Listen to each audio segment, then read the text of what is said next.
정부가 아동학대 사건을 책임지고 대응하고자 아동보호 전문기관, 그러니까 민간이 해오던 학대조사 업무를 시군공무원이 담당하도록 이관한 게 3년 전부터인데요.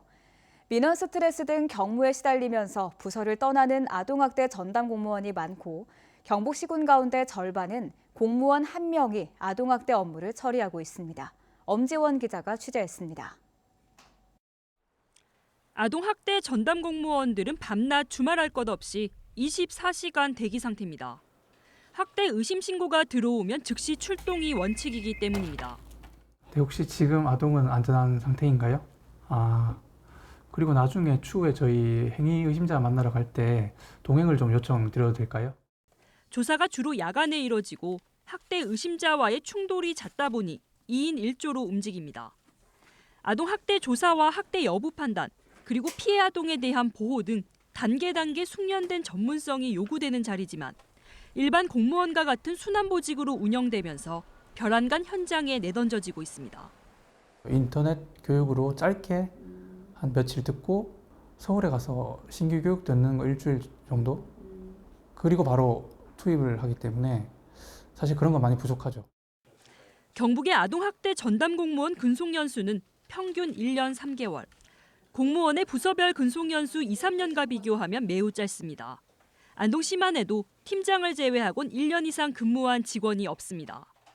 아무래도 몇 달 하면 다들 바뀌니까 힘든 부분이 맞고 어쩔 수 없는 것 같아요. 다들 하기 싫어하니까. 혼자서 아동학대 업무를 보는 곳도 많습니다.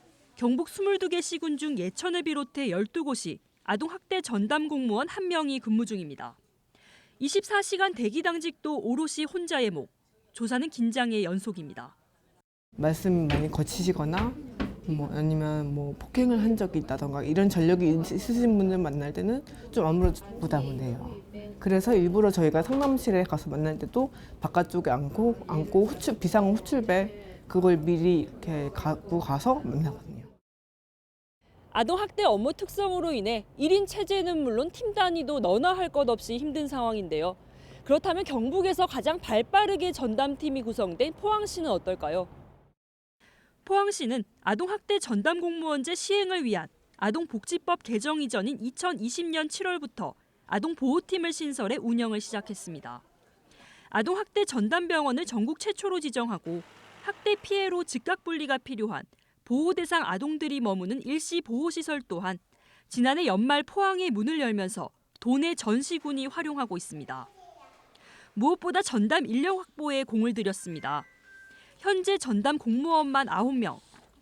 이들을 보조하는 공무직 전담 요원 포함 총 15명으로 도내 최대 규모인데 조례로 2년의 필수 근무 기간을 두고 있습니다. 필수 근무 기간이 끝나면 희망부서로 우선 발령해 줍니다.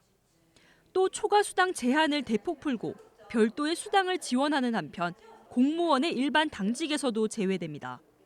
최대한 이탈을 방지해 업무 연속성과 전문성을 유지하기 위해서입니다. 아동학대 행위자를 조사를 한다는 게 이게 그 일반적인 사회복지하고는 달라가지고 이게 그 행위자를 대하는 방법 그리고 특히 피해 아동에 대해서 이제 진술을 이끌어내는 방법 이런 것들이 하루아침에 이제 이게 익숙해지는 건 아니거든요. 그런 전문성을 좀 확보하자. 경무 기피 부서에서 이제는 속속 자원자가 생길 정도입니다. 아동학대 업무가 이제 말 그대로 이제 아무나 할 수 없다는 업무라면 제가 이제 하고 싶은 마음도 좀 있었고 아동들이 좀 안전한 모습, 그다음에 안전한 이런 상황에서 정상적으로 이제 성장을 할 수 있는 그 도움을 주는 게 이 큰 사명감으로 작용을 하고 있는 거죠. 지난 9월을 끝으로 아동학대 전담 공무원제 유예 기간이 종료됐습니다. 아동보호 전문기관의 동행과 지원 없이 아동학대 조사와 판단, 후속 조치를 전담 공무원이 독자적으로 처리하게 되면서 현장의 어려움은 더 가중될 것으로 보입니다. MBC 뉴스 엄지연입니다.